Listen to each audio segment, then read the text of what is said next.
Marilee. Marilee Hertig is our speaker today. Pleased that she would be willing to share some of her knowledge and background information on vertical gardening. Marilee, thank you so much for speaking today. I'm going to turn it over to you, but ask if you would mute your mic. If you don't, I will. And if you have questions, please put them in the chat box. There will be time at the end, certainly, to ask questions also. So, Marilee, I'll turn it over to you. Okay, thank you, Gary. Yes, once I get the screen up, I'm afraid to change it because I'm not one of the techie folks, which should be encouraging for those of you who have been afraid to do a class. You get lots of support, and if you are a master gardener and would like to present something that you have knowledge of, use me as your model. Anyone can do it. The first thing about vertical gardening is why we would want to do this. And there are just as many reasons as there are people. For me, it saves my knees. I don't have to get down on the ground. It saves my back. It allows me to put the garden where the deer are not likely to get into it. I've been able to move a lot of it to right outside my kitchen door so that as I need herbs or I need my lettuce, it's steps away from where I'm going to use it. It also allows me a little creativity to get out there and find some resources and build my own structures and kind of put my own stamp on my garden. Parts of it are mobile so that, now we do need 6 hours of sun. More could be better, but I sometimes have to move some of the pots around. I have them on wheels and I will move them so they can follow the sun because not all parts of my yard have good sunshine. I don't have a drip system. I don't have a watering system. So this allows me to have it right on my deck where I can water the plants and keep the moisture appropriate. Also gets it a little bit out of the way of the slugs. It's easier for me to find the slugs that are there, and it's a little harder for the slugs to climb my stairs and get up there onto the top of my deck. So much for reasons for doing this. Mainly sunshine, accessibility, and pest control. The picture you have in front of you is, the first one on the left, is a homemade device. Almost like a tent, as we were talking before the program actually started. Would be a perfect place for my grandchildren to play after the plants grow up and over. It's a great fort. Or cover it just with a covering, and it could also help to provide warmth if I wrapped it in the plastic early spring. It's made out of bamboo, rope, and tree branches. Where I live, we have a lot of very tall trees, and branches come down with every wind. So this is a way of saving them, not having to burn them.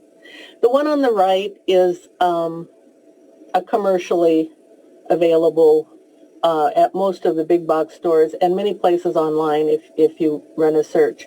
But it's really nice because, again, it keeps slugs away from the fruits and vegetables, and they're so available, and they're not, I mean, you just reach up and pick them. They're dry, they're not down in the mud, and at least in my garden, when it got too wet, I would lose things to where they would just rot in the dirt and water. So it's another good reason to get it up off the ground. It's also aesthetically pleasing, I think, when I drive by a garden and it has arches like that. Now this is another form. If you have a fence or a shed, any place with a wall where you can attach the bags, these are called pockets, and they're very good for chard, for spinach, for lettuces, for kale. Usually require hand watering, or you would want a drip system because you want the water to get into the pocket. But this is a real good use of vertical space. And again, these are available if you put in a search for garden pockets. or wall pockets. You can find a variety of them. The one on the right is columns, and it has like little blocks where you would fill with soil and put a plant in, and it grows out the front. That's a structure that if you're handy, you could probably build. But again, it's commercially available. Another form, almost like a bookshelf on the side of a building. I tend to want to put them on our fences, or we do have a pump house. I don't like attaching things to the side of our house because of the siding. I don't like putting holes into the siding. But if you have any other structures, or if you can brace it from the back, like an easel almost, where you can have the have wood on the back bracing it to stand up. What you would have to, if it's freestanding, what you would have to be careful of then is wind. You need it in a place where it's not going to get blown, because once it gets fully grown like that, it's a possibility that 10 miles and above would take it down. So you'd need it to be braced. So a fence is a really good structure to use. The ones on the right are indoors, but the same theory can be used for outdoors. But again, you want it up against the wall or someplace where it's not going to get blown over by a windstorm. I just thought this was so pretty. It was at a friend's house, and it was actually one of the reasons that she and her husband bought this house. It's just off of their covered porch. They found a very simple arbor, have full season flowers coming up through it, the bird feeder, and they're starting to grow the vines. You can see here as the vines are growing up and over, that will become covered. But it's a very simple structure. She's using it all flowers, and I think there were some herbs in it. But that could be used, again, for vegetables growing up and over, and your ground crops down here.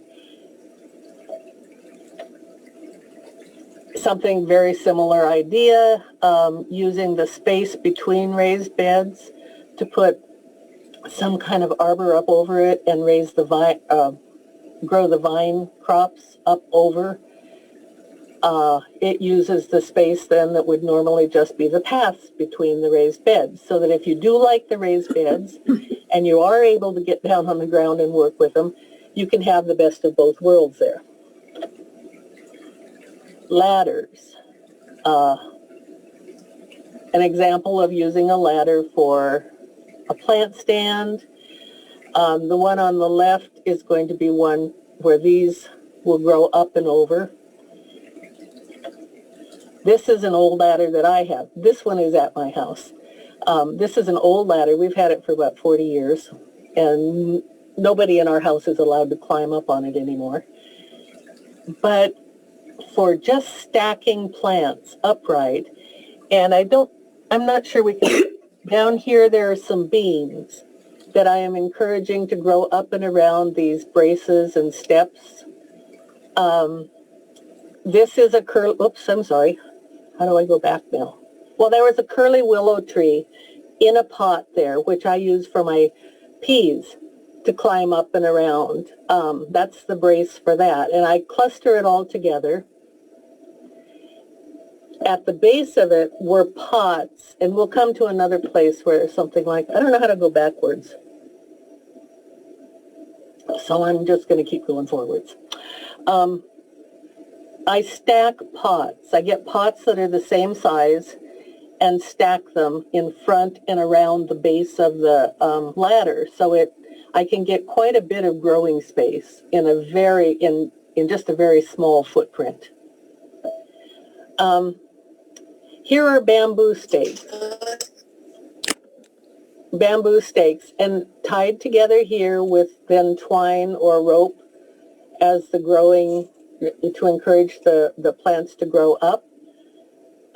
You can get these at any of the big box stores.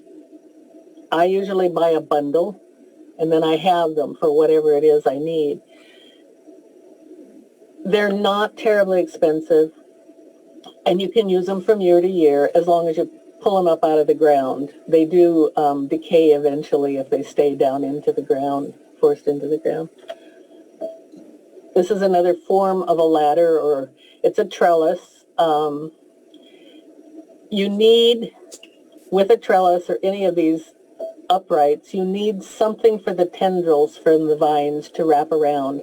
So running twine between, just wrap it around the top and then kind of loop it over each one of the crossbars.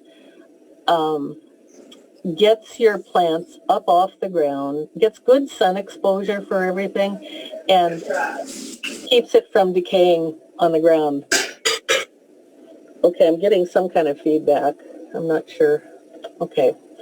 This I thought was real interesting. I haven't tried this, but this may be the year. These are 2 hanging baskets, and they're just wired together here. One's up, this one's upside down, this one's right side up, lined with, I line with the peat liners because it's easy to poke a hole in them. Fill the inside, poke a hole through the liner, and set your plants in that. When this is fully developed, if you've got green plants, it'll not only cover the entire wall, but they'll grow downwards, and you get a beautiful specimen. And if it's on your deck or near your kitchen door, very easy to go pick your herbs or your vegetables from there. And it's a good talking point for your neighbors. Don't forget these buckets. I'm guessing that there are many of you who have quite a few of these big buckets. You can elevate them off the ground by using blocks and a board, which is just about as simple and cheaply done as anything. And just line the buckets up along there. Makes a great edging for your deck. Again, it keeps slugs away. If it's closer to your house, the deer are not as likely to invade. So, okay, here's where we do the stacking plants. This one on this side uses different sizes. It has the biggest ones on the bottom, and these are actually sitting in the pot below it. But as they grow and they cascade down, and it gives you a good opportunity to combine vegetables and flowers. And the flowers bring in the bees and help with pollinating the vegetables, which I think is a good use of space. When I do it, I would do this entire growth or piece with the same size pots. So I would have these 2 pots, and then this pot would be the same size, but it would be sitting right here on the edge. Split these 2 on the bottom apart just a little bit and set that one right there on the edge, and you can do tiers just like this and get a lot of space for growing. This one has PVC pipe here in the center, and I've tried this, not quite this big, but I had a piece of rebar in the center that ran down gosh, I keep flipping slides. The rebar ran down the center of the PVC pipe. The PVC pipe stands between the 2 large plates, so it holds them apart, and then you set your pots on those 2 large, plates, saucers. This is another form of that. It's using rectangular pots. I'm sorry for the quality here. I must have moved. But this on the end was a piece that was decorative. Doesn't have to be. Again, you can use 2 pieces of bamboo, 1 inch or so it would be strong enough to hold the pot, but you could use the bamboo shoved down into the bottom, and that would hold this level here on the top. And there you could do another one up here at the top if you wanted to go on, and you could make it longer. So you get a good use of your space with that. If you're in an apartment, you have a patio off of it or a deck off of it, this would be a way of using your space to hang pots. This one would be. You need something here to stop the pot from slipping down. So whether you put on, we've done it with rope, which is one season, and just knotted, put a piece of wood there and knotted at the bottom of the hole to hold it up. But go to the big box store and look around and walk around with it, and you find what they have. These are chains that it's hanging through. This one is fun, and this is a good herb garden to set right outside your door. This white line is where a piece of rebar or a piece, well, I use rebar when I'm going into the dirt because it lasts better. Down through the hole at the bottom of this one, and the hole in the bottom of this one, and the hole in the bottom of this one, and the hole in the bottom of this one, and you just tip your plants so that they're at different angles. And you set your herbs in there, and you can have all of your evening dinner herbs growing in this pot. And it's really very pretty when they all leaf out and they're growing, and they grow across and over the edges of the pots, but very simple to put together. And there's no really right way to angle them. You just do it. This, in mine, is set down inside a pot that's down inside a bucket. And I have sand down in there, so that's what holds it up. Here is, you can use the cattle panel, chicken wire, and just attach it to 2 stakes. Now, if you don't have stakes, you can get the wood at the big box stores, the hardware stores, and they will cut it to the length that you need it if you don't have saws at home and you're not equipped for that. But it's a very easy way, again, to give support for your vine crops that grow from the ground, but the work you're going to have to do is going to be up higher then. Picnic tables, benches. This is a hanging shelf. We came up with that after putting shelves in one of my son's apartments. One of his first apartments was very tiny, and we had to come up with ways of hanging things off the walls because he didn't have much surface space. And it's a good way of hanging baskets without having baskets. Take a board and tie it up with a rope and put it on hooks on the edge of a patio and set your plants on there. When you're out there visiting, then you can also set your drink on there and use it as a coffee table. This is another example. This is attached to a wall, could be attached to a fence. It becomes an art piece and a piece for plants, a support for plants.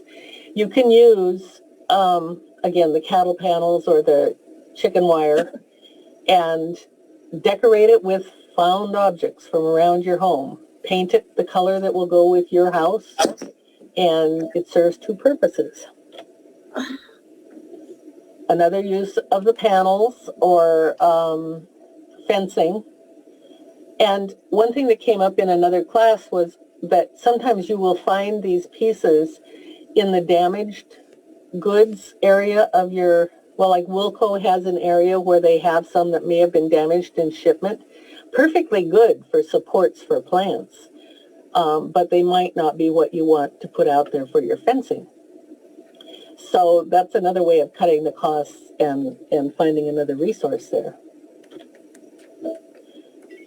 Again, these are made of branches, different ways to tie them together, band them together. And I just think they're beautiful to drive through or to drive by and see these in gardens. It makes me feel like that's a real gardener there. But this one you'll see is a variety growing around it. Again, you can flowers, vines, and bush plants, and you can group all of them here. This will be one that's very easy to pick and keeps the vegetables clean and away from the soil and slugs. These are some selections that you can find in hardware stores. If you're handy, you could probably build one like this. This one is one that if you were handy, yes, you could build, because all you need are the crossbars and the upright. They can be used also for year-round if you have perennials that or evergreens that you want to grow upright and shape. These are good bases. This is an example, and this is one of the classes that's done irrigation. When you're doing these, you can water from the top.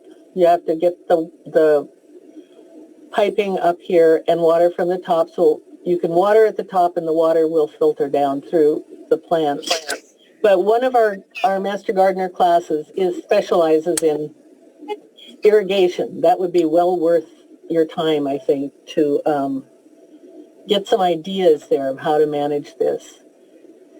This is I called it my salad table, and it came out of my frustration just before I got my first knee.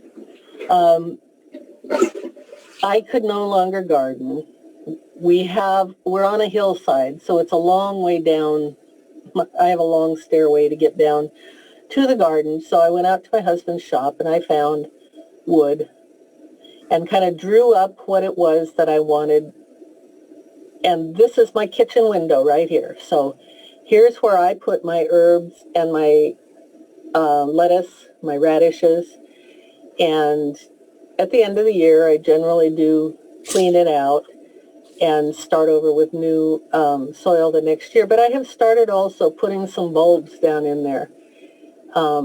This last year I only cleaned out half of it, and I put some bulbs, and it was very nice in the spring to have my flowers come up before and be right there where I could see them every day.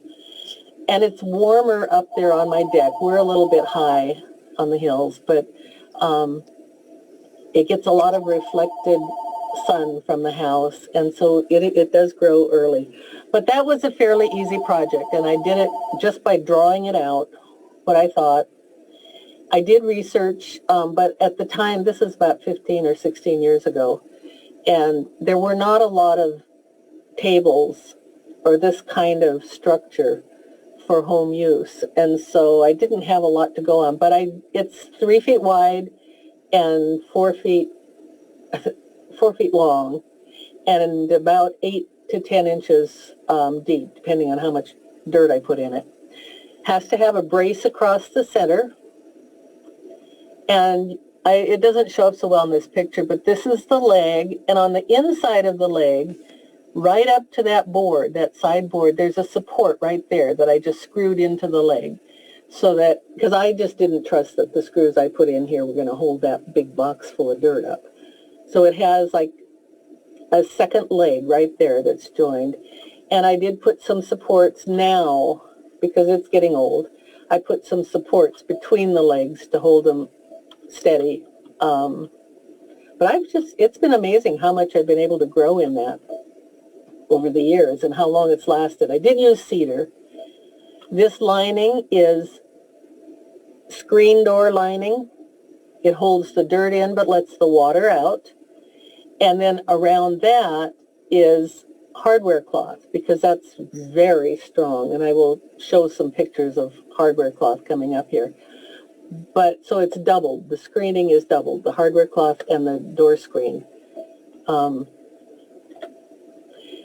So I went online. There's a Gardener Supplies. It's a catalog company. Used the Master Gardener manual. Better Homes and Gardens had ideas. Of course, Amazon has pictures of everything. Wilco was a good spot. Home Depot, Lowe's, because I could talk to them down there about how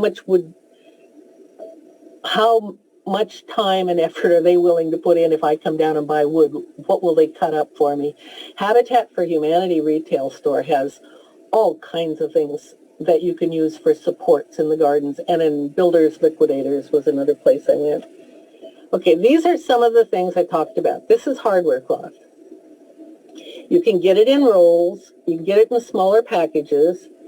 The big rolls with lots of it can be pretty spendy, but you can get smaller amounts that would be for doing one support, and probably keep it for under $20.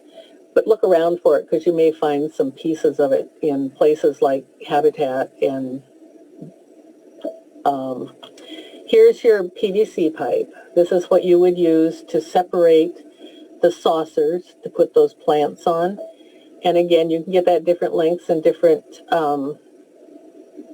circumferences or diameters, I guess they're sold in. This is the rebar, the metal sticks, metal bars that give you a lot of support, and they themselves can be tied together to make pyramids for plants to grow up. This is what your bamboo looks like, different sizes of it. Some of it will have a diameter of about 3 inches. This is what I do when I get started. Now this piece, it's hard to see, but this inside piece is hardware cloth. And this is just it's just pieces of wood that I tacked together and stapled the hardware cloth onto, and I set it in a pot. It's in the center of a pot, and the plants will grow up. I did peas on that. This is a larger piece of hardware cloth that has to be unrolled, but I've tacked stakes on either end, so I can take that out and I can make an arc with it, or a straight line, or however my garden is developing that year. And that's very flexible for me to give support. Here's a bundle of bamboo. Here's a piece of rebar. These are just wooden stakes that I picked up because they were clearing them out at one point, and I knew they would come in handy. This is a trellis that at one point I had a rose growing on, and the deer really, really liked it. So now it's up on my deck, and I use it to grow my vining plants. Here are some of the ideas of things that you can go through your garage, go through your shed, go through your neighbor's shed, cattle, chicken panels, any kind of trellis, and sometimes you can find those used. 2x2 poles, that's kind of what I use for my stakes that I drive into the pots. Bamboo in various sizes, rebar. S-hooks are always handy because they're good for hanging things. Twine, plastic zip ties, long edgings, the metal or plastic edges that you put around. You can build levels by making an oval out of those, filling it with soil, and then making another oval on the top of that that's smaller and filling it with soil. You can build up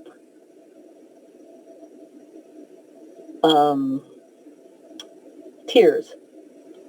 Hardware cloth is good for a lot of things. Just plain screen.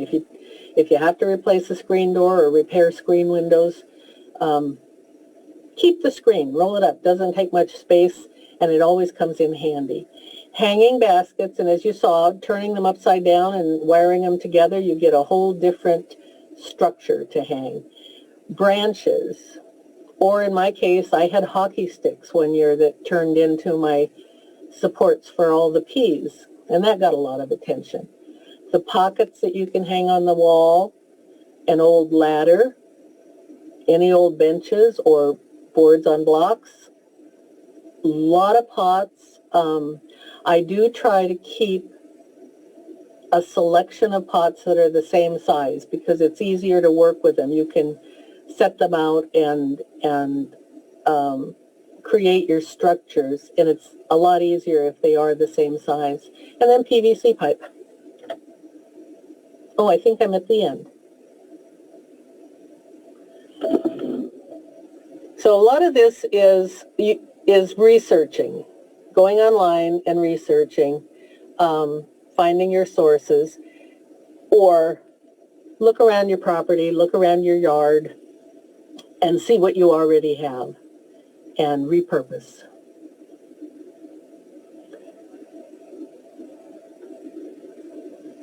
Are there any questions? You bet. I have a couple in the chat box. Let me catch you up. Okay. Barbara asks, on the bamboo trellis, what materials are you using between the bamboo for plant supports? Well, if I knew how to get back to the beginning of I could get the picture. Alice, how do I get back to the beginning? Use your arrow key on your keyboard and keep going back. Oh, That's so easy. That's my phone, I'm sorry. On this one? It was one of the first questions, so yeah. Yeah, this one is pretty much designed to just be, I'm using my finger to show you on here. For plants, this would be where the tendrils would wind around and climb. But these are with a heavy twine. I attached them here with a heavy twine. Oops. And then just try to leave enough for them to grip onto. Bamboo has the natural seam there where it's easy for plants so they don't slide backwards. But around here, I always loop extra twine to give them kind of a grip. The one I'm asking about is about 5 photos later. It's the bamboo trellis that's... Here? That. Yeah, this one again was just, well, these are just twine. Are those the pieces you were wondering about? Yes, and then do you replace those each year? You take them down and put them back up? Yeah, actually, I usually take these down, and then because I have found that bamboo is not a forever wood. It's pretty sturdy, but yeah, I take them down and put them in our pump house and then start over the next year. I imagine that the bamboo lasts longer than the twine. Oh, yes. Yes. Thank you. Mm-hmm. From Stephen, he wrote, Park Rose Hardware will cut hardware cloth the length is needed. And then Jan asked the question, how do you support heavy fruit such as delicata squash on a vertical trellis? The delicata? Yeah. Well, I haven't grown that, so I'm not really sure, but that's a good question. If you had it, where are we? Can I go back to one of those? Now this has squash, or those aren't squash, those are, I don't know, are they gourds?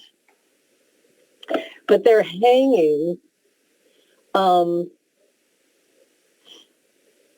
I've seen some pumpkins even grown up like that, but not obviously 400-pound ones, or probably not even 10-pound ones. So honestly, I'm not sure how I would go about supporting those. Anyone else have any ideas? This is a lot trial and error. These, let's see. This kind of method, if you had something growing, you would have spaces, platforms for things like squash to grow. If you grew it on, now on this one you also could, because you could put platforms, put boards between these in different places so you could set the squash on them and support them. Marilee, I've never had to do that. They don't seem to need support if they're hanging out there like that. In fact, it makes it a lot easier for them to, good airflow and you can reach them. Yeah.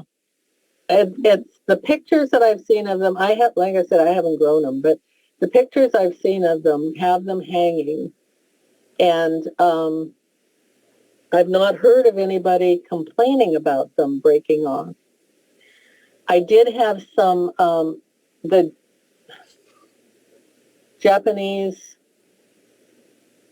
I don't remember what they were called now. They got to be about, well, the diameter was probably about 6 inches. And I had no trouble with those. 2 comments. Susan says, I grew vertical cantaloupe last year. I used pantyhose to tie up the fruit so it wouldn't fall off the vine. And Mary said you can tie a mesh bag to the trellis to support heavier squash. Okay, that's an idea. It might be something I try this summer then. Yeah. And I'm thinking, because I do have a lot of screening around if there was a way of just making kind of a basket to attach to the trellis so that heavier plants could sit on it. But with my what is that called? It's a Japanese squash. It's a real sweet one. I don't know. That one I didn't have difficulty with. It hung over the edges of some blocks I had stocked and stacked, and the plant cascaded down, and the squash just hung on there, or hung off of it. A lot of this is experimentation. And I would say if you're going to start doing vertical, start with some experiments that you do. Some of these are pretty cut and dried. They'll work. Like here, this is where I was going to show you. This is how I'll do a whole circle of plants like this. And then here's another size pot where I'll stack a circle of pots like that and put something like this curly willow or something in the center of it. So there'll be a little bit more support there, but mostly they're just going to cascade down. This I would do 3 pots high. And I kind of experiment with those. If it doesn't work this year, then I'll try something else next year. And I don't put all the same plants. I may try 3 different, like a cucumber and a squash and something else to see what works really well in those. So a lot of what I'm doing with this is kind of developing my own repertoire of what works and what doesn't work. But these are all the successes. Debbie asks, is the Japanese squash Marilee trying to think of, and I'm going to blow this name, kabocha? I think it is. I think it was, yeah. Okay, that was from Debbie. Thank you. Other questions? That takes care of everything in the chat. Please speak up if you have a question.